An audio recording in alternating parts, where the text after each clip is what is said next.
Welcome to the Untrapped Podcast, where we're motivated and inspired about success, small business, and personal development. And now, Keith Kalfas. What's up, guys? This is Keith Kalfas with the Untrapped Podcast. We have Dan Platta, the home service CFO. He flew all the way from Minnesota, and he's back. Last show we did got hundreds of thousands of views, and people were taking notes because he talked about the 12 steps to scaling your business. He talked about hiring employees, and now he wants to talk about something amazing, bro. This guy owns Best Damn Bookkeeping, which is an entire agency. They do bookkeeping. He's owned multiple companies. He's a wealth of knowledge. Bro, what were you just talking about? Dynamic versus active goals? Static versus dynamic goals. Bro, I had to restart my business, Keith, which is like super painful for anybody that's had to do it. And I've heard that when women have babies, they like block it out. That's how they can have like a second and third one, is because it's so traumatic. But that like our bodies are made to like block out memories like that. And I forgot how painful it is starting a business. And so I had to restart a bookkeeping business after scaling one before. And it really made me reflect and think critically about, why the hell am I doing this? Like, why am I going to have another baby, Keith? And so I had to really frame up, and for the last 2.5 years in growing this business, really think hard about, who am I trying to help? Who am I being loyal to? What's it going to look like? How are we going to build it the right way? Because at the end of the day, there's this like cliche question that goes around, like, what's your why? You know, what is your purpose in your business? And I think it's such a bullshit question, because the answer is the same for all of us. It already is. I already know what everybody's why is. It's happiness. Now, how we achieve happiness might be a little bit different, but based on our personal priorities. But like, especially as a small business owner, that is our purpose. Like, why would you run your own business if you didn't love it? And a lot of times we get in the trap of not loving our business. And I had one that I ran for 6-7 years and then realized, like, oh shit, I have a misalignment of like what my values are versus where this business is going. And that prompted me to restart and really get focused on what makes Dan happy. Like, if I'm going to go through all the pain and suffering of running this business, how am I going to do it so that it makes me happy, so that it makes my wife happy, so that it makes my kids happy, it makes my customers and my employees happy? Because if I can make that happen, we're going to have a hell of a lot more fun running that business and helping a lot of people. And so I got really focused on what are the right goals. And so often when we talk about goals in business, the first thing that comes into our mind is revenue, money. And like, that's a result. Our business needs to make money to fuel itself. We got to pay for a lot of shit. We got to pay for a lot of people. We got to provide a result. But money isn't the goal. We get trapped into thinking money is the goal. And then oftentimes we grow our business, and I've done this in businesses. We get our business to a certain point and go, oh shit, I don't like my business. I don't like what I spend my time on. My spouse doesn't like what I spend my time on. I'm not there for my kids. Like, I thought my goal was more of this thing, but my goal was actually to like provide joy and happiness. And now I'm not even happy. And so I think it's super important. And like I said, I spend a lot of time reflecting on like, how do we set these goals in our business so we can stay on track with what's important to us? And this probably sounds weird coming from a nerdy bookkeeping finance guy, but money is not the most important thing to me. It's a result of the things that are important to me and who I want to help. It's a necessity of our business that it makes money and is profitable so we can go do more of what we want to do. But I get tons of happiness and tons of joy out of helping small business owners run their business better and understand their financial data. And if I can do that, I can figure out what the right price to charge for it is. Like, that's just math. Math is the easy part. But if I can do that and make that impact and like make their lives better and their marriages better and them as a leader and a boss better and their business is more profitable, then they'll be my client for longer, which then I get to have more fun working on their business with them. But then like, my employees are happier. If my employees are happier, then I'm happier. And if I'm happier, then my wife is happier and my kids are happier. And then I get to come here and hang out with you.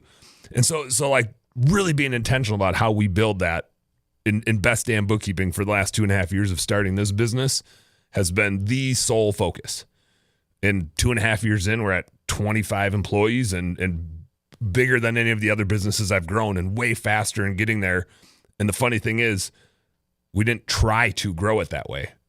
Like, we focused not on the revenue, not on the growth. That's just a result. We focused on how do we make sure that everybody's having fun? How do we make sure that this doesn't feel like a bullshit accounting firm where we're just all serious and professional and whatever? Like, how do we make sure that bookkeeping isn't boring and scary? How do we make sure that it's valuable and that our clients actually want to like listen to the nerdy shit we have to say? And we're doing it. It's fun. Bro, so you're talking about static. A goal is something like you hit it and then what? Or you're just optimizing for a bunch of money. You can end up miserable. A dynamic goal is paying attention to the inputs. Mm-hmm. We're doing 2 back-to-back shows on the Untrapped Podcast. You can listen on Apple or Spotify. So the longer versions of these shows, this is part of a cluster of shows we're doing. Look up Dan Platta on the Untrapped Podcast. It's incredible, everything he's talking about. So, but what did you mean when we were talking? We were at lunch earlier, and you're saying the inputs, it creates the thing that you want. So instead of being fixated and focused on some static thing. Yeah. So there's this is like corporate-y, but a lot of people talk about SMART goals, which can be static or dynamic, and I'll get to that in a second. But a SMART goal is specific. It's an acronym: specific, measurable, attainable, realistic or relevant, and then like time-bound. But revenue, you could say, I want to hit $1 million this year. It checks all those boxes. But that doesn't mean it fulfills your purpose, because I know a lot of people that get to $1 million and go, oh, this sucks. This isn't what I wanted. Now I have $1 million worth of problems I didn't even want and chaos I didn't want. And revenue's not in your control. It's an output of things that are in your control, but it's just a result. And so setting a goal on a result is a real son of a bitch. It can be a major letdown. It can be a major letdown when you don't hit it. It can be a major letdown when you do hit it and you get there and you realize there's no confetti. There's no parade for you. Nobody cares. The world just keeps doing what it's doing. And so you have this like letdown moment. And so what I found, and I observed this in clients we work with, what I found is those goals don't create happiness. There's no happiness derived from it. And again, if that's the point of doing all this stuff, like we should probably set some goals that create some happiness. And so that like revenue or profit or a growth percentage or whatever is a static goal where it's, hey, by this point in time, here's a place that I want to be. And again, whether we hit it or not, we get there and we're like, oh, well, now I guess I got to create a new goal, right? Like just rinse and repeat. I guess maybe now it's 2 million or whatever the next goal is. I found way more valuable to me to like stay focused on what makes me happy are dynamic goals where it's like a due north. It's a constant thing that we can keep going They're after. Like baked into your core values. Oh, hell yeah. They're in there. And they got to be, right? Because what makes you love your business? For me, in Best Damn Bookkeeping, we have one like true goal. And that is, and I say this to our team all the time, we don't lose any fucking clients. And I use that word because I want the emphasis in there. And that's not to say we won't. We're firing a client today. I talked to you about it yesterday. Like Skip is actually sending the email out today. It's happening. That's not to say we won't lose clients, but we will intentionally lose them when like the happiness is gone, right? If we see that client's name pop up on an email and it creates dread, then it's not achieving our purpose, right? Then we got to reflect like it was a sales issue, right? Then Dan, who does all of our demos, screwed up and let somebody in that doesn't fit our core values and achieve the ultimate goal of our business. But tomorrow, we're back. The same goal exists tomorrow. 0 client losses. We got to get better at sales. We got to get better at our process. We got to get better at making sure the right people get in the door. And that's on the client side. That's on the employee side too. And so it's a dynamic goal in that we can keep going after it. Every single day, the goal doesn't change. And if we don't meet the goal today, there's tomorrow, and we can meet the goal tomorrow. And so it stays the purpose of the business to create a thing that we are always finding the right clients and matching them with the right employees. And if we do that, we won't lose any clients. Wow. I just thought of like a tree instead of like, I don't know, hoping a tree bears fruit so you could just pick the fruit off and the tree dies and you're done. It's just something you keep cultivating and growing, deep roots, and it keeps bearing fruit more and more and more. It's like something that it's a constant, never-ending improvement. If you are looking for the greatest software ever to run your business on, go to getjobber.com/Keith. You can create proposals, invoices, collect payments, and track your entire business directly on the Jobber smartphone app. If you want to get a totally free trial of Jobber right now, open your browser, getjobber.com/Keith, And after the trial, if you decide to sign up with Keith's link, you'll automatically get 20% off your first 6 months. So what are you waiting for? Go to getjobber.com/Keith. Wow, bro. We talked a little bit about this yesterday too, is like chemically in our bodies, there's dopamine and serotonin. And there's a whole lot of other things, but dopamine is this like thing that we chase and we get there. And if we hit $1 million, we get this dopamine hit, right? But it doesn't last. And so we have to like keep chasing it, like faking things for us to chase. And it almost is like an unhealthy thing because we have to keep fueling it. The serotonin, and so the dopamine kind of comes from the outcome, the output, which is fine. Like it's still cool to hit $1 million or something, but again, it doesn't create real long-term happiness. It's the reason my kids are assholes after they sit on their iPad too long. It's dopamine after dopamine after dopamine. When we take their screens away, it's like their worst behaviors that they ever get. They're terrible. The journey, like the ups and downs and even all the shitty things, the type 2 fun that we talked about yesterday, that's where the serotonin comes in. Oh, you said type 2 fun is where something shitty happens in your business, and then later you tell the stories about it. You're laughing about it. Like the guy you said that was like sitting on the neighbor's lawn while you were out at a job, and he's like basically trespassing on some lady's lawn, smoking a cigarette, reading a book, sitting against a tree. I'm like, what are you doing, bro? Yeah, it's like at the time you're like, this sucks. Later on, we're telling stories about it and laughing. It's type 2 fun. But like that, as you mature as a business owner, you realize like those times are part of the journey.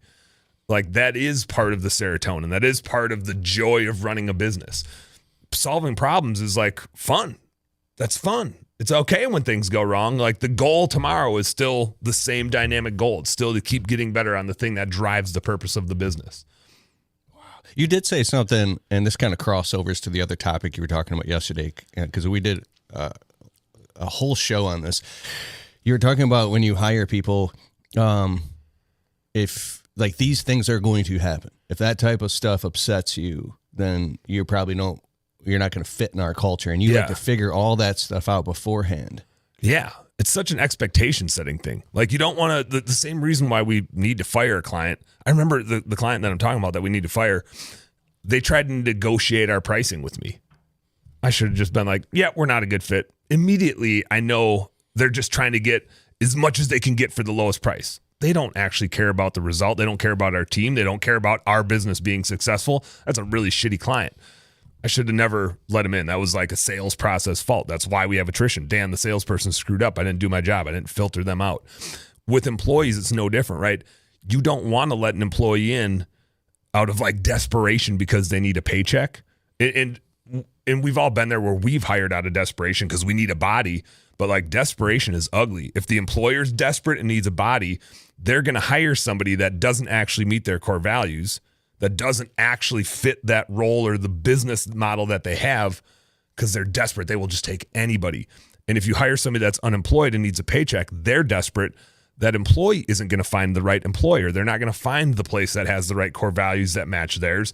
They're going to find the first place available to get a paycheck, and it's never going to last, right? It's out of desperation on both sides. If you're running a landscaping business and the phone is ringing, but you don't know which marketing is actually bringing in the calls, then you need to check out CallRail. This is the software I use to track where my leads are coming from so I can stop wasting money on marketing that doesn't work.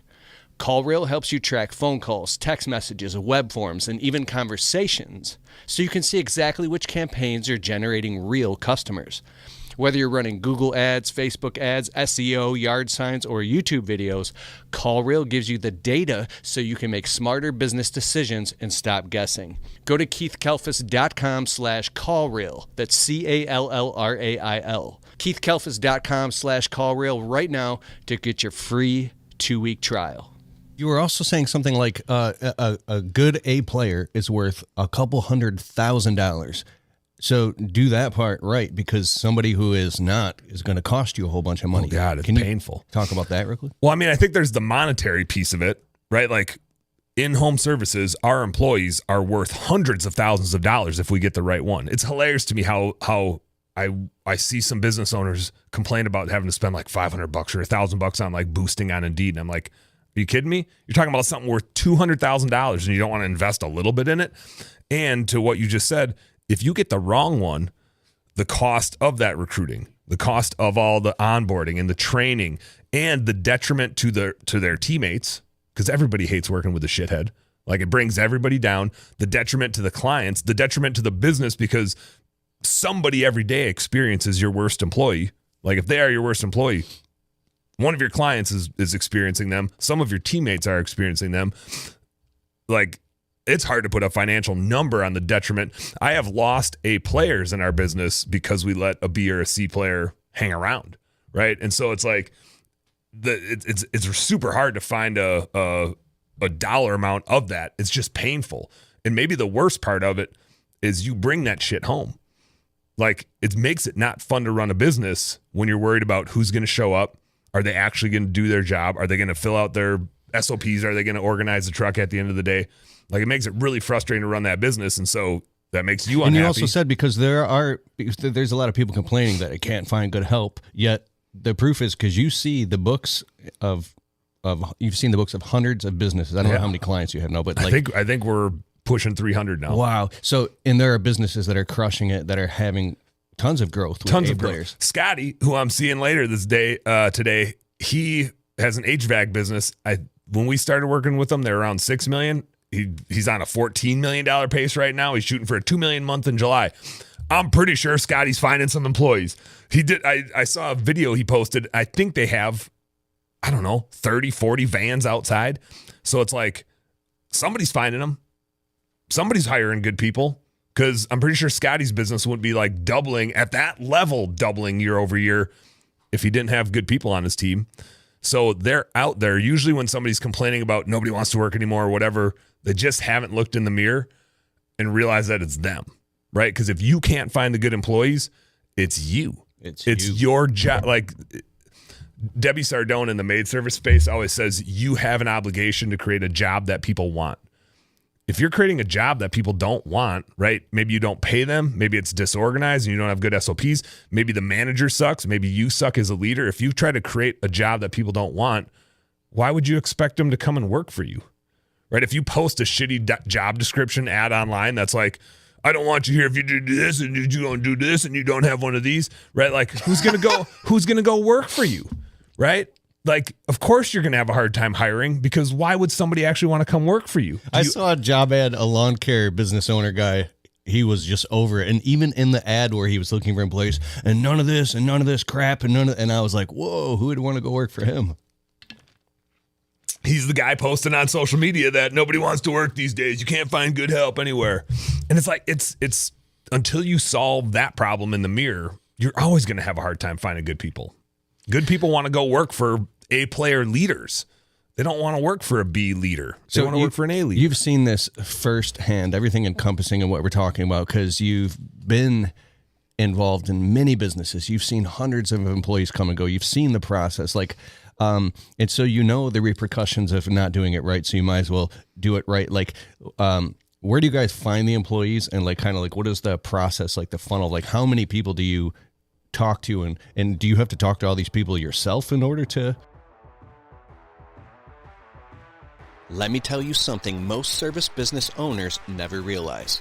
You're spending money on Google Ads, Facebook, maybe SEO, maybe yard signs or flyers, but you have no idea which marketing is actually making your phone ring.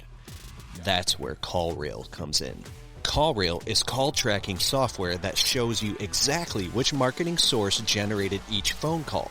So instead of guessing where your leads came from, you actually know. And when you know what's working, you can double down on it and grow your business faster.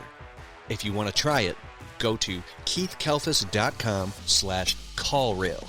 That's keithkalfas.com/CALLRAIL. Yeah. Distill down. Yeah. My recruiting is the same as marketing. And I think people need to understand that it's this, just like marketing is not necessarily sales, recruiting is not necessarily hiring. Marketing and recruiting are building a list. But if you're doing marketing and you engage with a prospect that has a $100,000 landscaping project, they might not want to do it for a year out. You're not going to be like, oh, Mrs. Jones, sorry, I need $100,000 project right now. You're going to be like, I'm going to send you freaking cookies every week, Mrs. Jones, until you hire me to do your $100,000 project. And again, when we're recruiting A players, they're worth $200,000, sometimes $300,000, sometimes more, depending on the industry. And yet we treat them like shit sometimes. We treat them like we're too busy for them. And so when I recruit, what I do is I kind of set the threshold that when I am like actively recruiting, I want 500 applications. And no, I am not going to go through 500 applications because that sounds absolutely miserable. So when we go through that 500 applications, I own part of Hire Lead Chill, the recruiting company, and so they will filter that down to somewhere between like 100 and 200, usually closer to 100. And we have a filter that's basically asking them questions about that we have data on over like a decade of who's going to last the longest with our companies. We have that data of how those people think. So we filter them that way. That weeds out 75% of the applicants. And then even if I have 100 or 150 left, I'm not going to interview 150 people. That sounds miserable too. And so I do what I call like a reverse group interview. I don't let them know it's going to be a group interview strategically. And I do mine digitally because I'm a bookkeeping business. It actually works better in person. If you have the space to do it in person, it's great because you can see more of their nonverbals. They show up and I'm like, hey, welcome to the party. And they're kind of looking around like, what's everybody else doing here? I thought we were having an interview. But they come prepared to answer your bullshit questions with their bullshit. And I have found over the years that when I interviewed people one-on-one, I end up hiring the person that's the best interviewer, which is actually not a skill set that my job requires at all. Like, I don't require people to be good interviews. I require them to be good accountants or good landscapers or good window cleaners or whatever it is. And so their interview skills are irrelevant. I'm trying to figure out who wants to work here the most because I can filter out, like I can teach anybody how to window clean or landscape. I'm trying to figure out who has the best attitude and who has the best work ethic and who wants to be here the most. Those are the three things that are important. If they have tons of experience, I probably am not going to hire them because they're going to try to do it their way. And if they're that good, they would be wherever they were. They wouldn't be a free agent unless they're like employed and just like scoping it out and looking for a better opportunity because maybe they're working for a shitty leader. But I definitely don't want people that are unemployed because they're desperate. I don't want to hire desperate people. I want to hire people that are being really proactive, finding the best company to go work for, which may or may not be mine. And then I reverse group interview them and I tell them right away, and I think this is really important. It's always about setting expectations, whether it's sales or recruiting. I tell them right away that I don't have a job for them. And that's like, some people are like, how do you recruit so many people if you don't actually have a job for them? Again, recruiting and hiring are different. I tell them right away. You said always be recruiting. ABCs, baby, always be recruiting. And so I tell them right away, I don't have a job for you. My joke is I'm going to disappoint you immediately like I do in my marriage. That's my joke every time.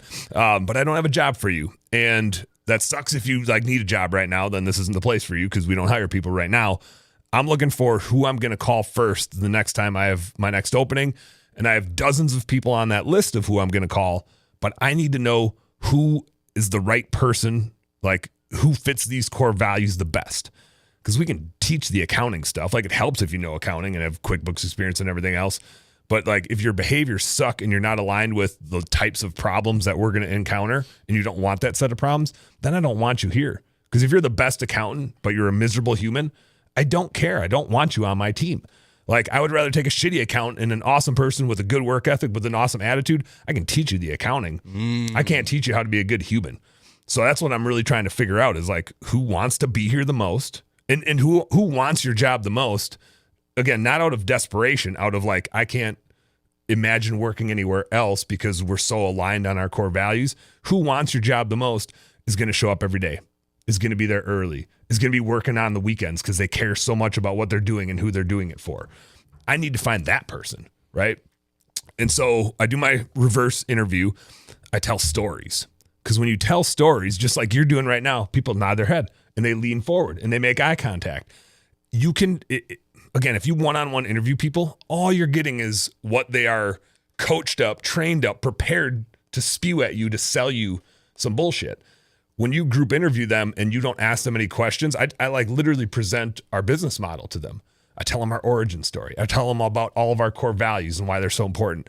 And the people that gravitate to that and like that love the story that you're telling them, they want to tell you a story back. They're like sitting forward, they're engaged, right? Like they want to have a conversation with you. The people that don't care about your story and are just like waiting for you to get to the end of it because they want to know how much you pay, they're not the right people. And you can read it on their faces. You can tell who's like, why is this guy wasting my time?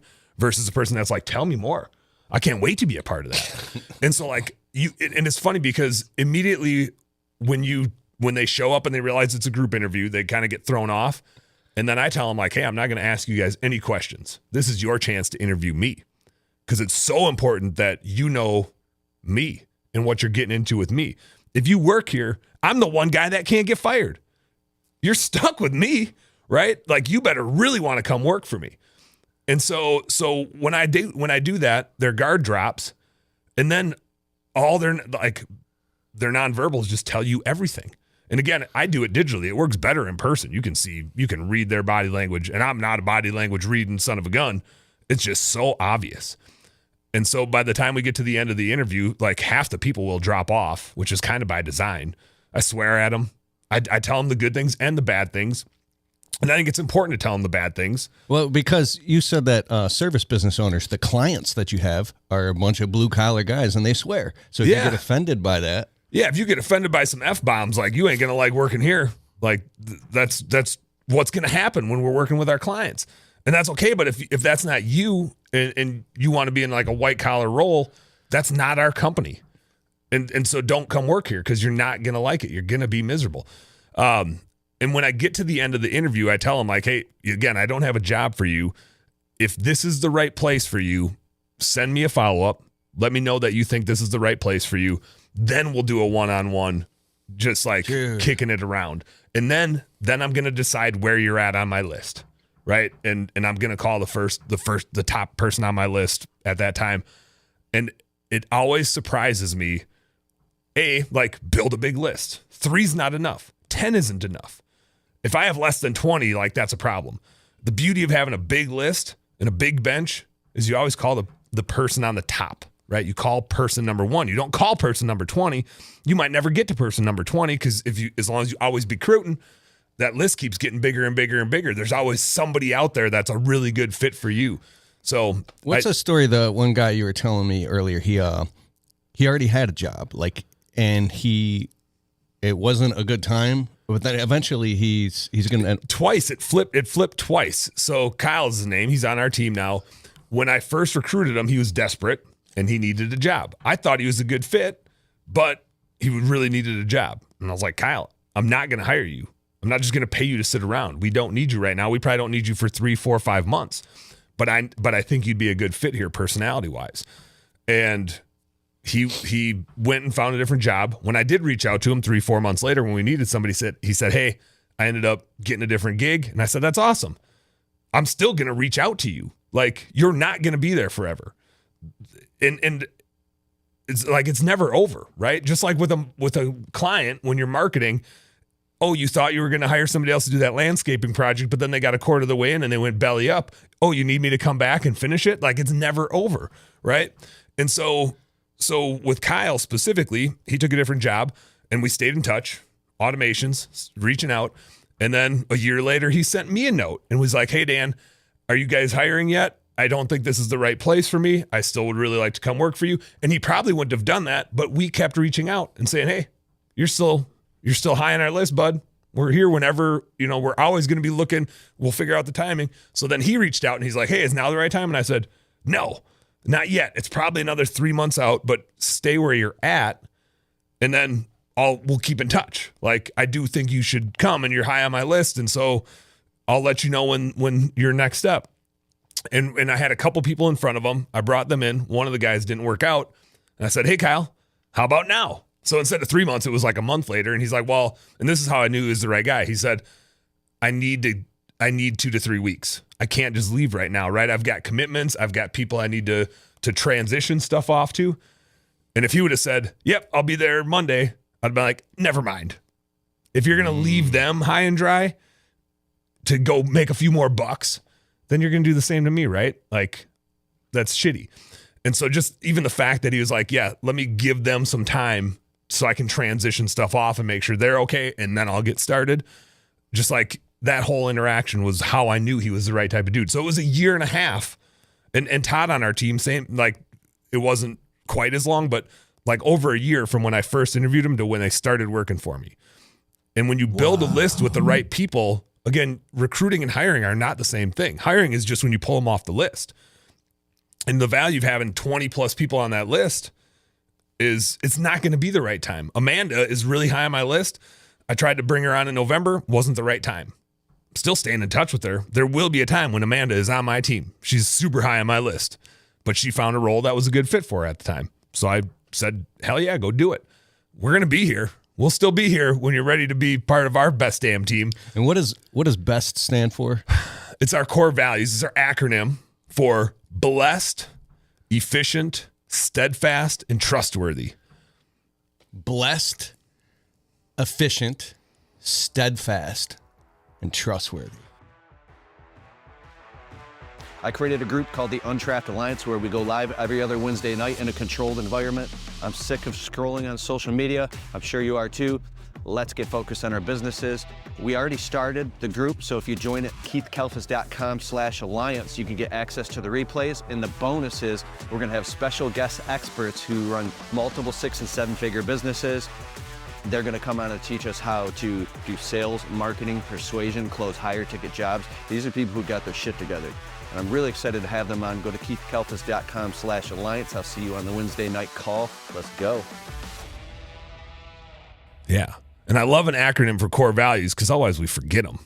It's important to have an acronym for ourselves and for our team. You thought this through, and were you writing it down? I saw you got a notebook, and you're writing all types of notes and goals and stuff. So what I have found with core values over time is, and I've like rewritten them in different businesses, core values you already have. Like you don't need to make shit up with fancy words. They are already yours. Trustworthy was one that like after interacting with you so many times, you would always say like, Dan, your integrity is so high. Like you care so much about like the perception and how this flows.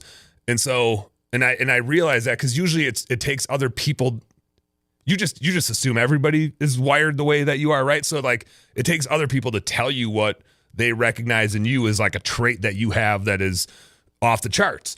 And so like attitude is one that I put a huge value in. Yeah, bro. And so blessed for us, like it had to be a B because of the acronym BEST. Yeah. And so you're trying to figure out the words to use to like hit home, but blessed for us is all about having a positive attitude, being on the bright side, being so grateful and so thankful for the opportunity that we have.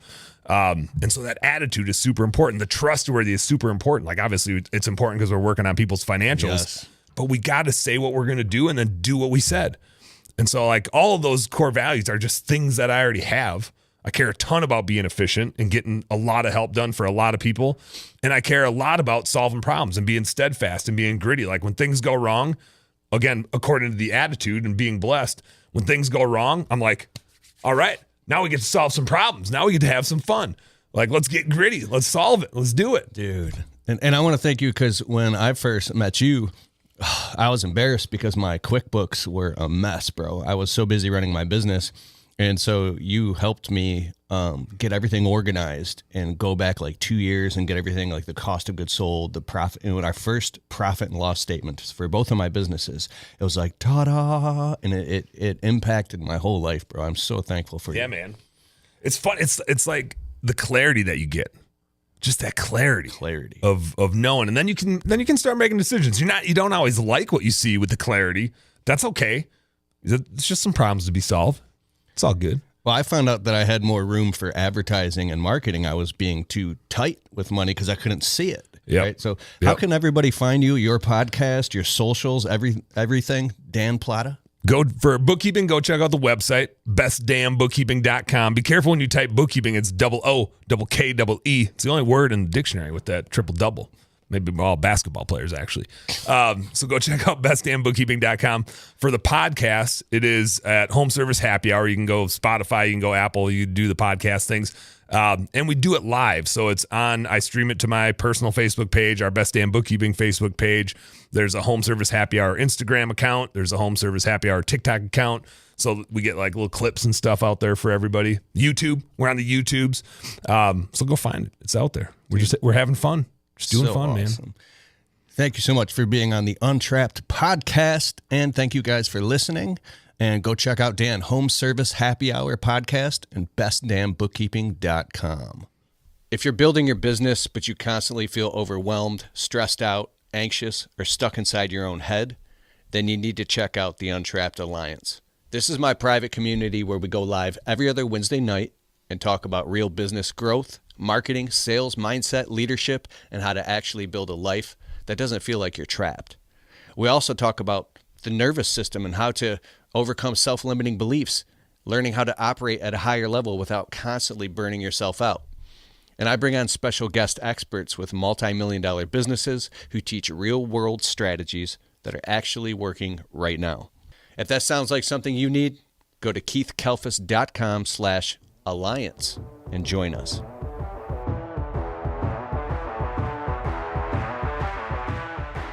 Hey, I hope you liked the show. And if you like the Untrapped podcast and you get value from it, can you please take a minute and go over to Spotify and leave it a well-worded positive 5-star review? It helps boost the rankings on Spotify so the show can get to more people. Therefore, these messages can get out to more people and inspire more people so then they can go out and start their small businesses and crush it and get to the next level. It's a huge deal. All right, I'll see you in the next show.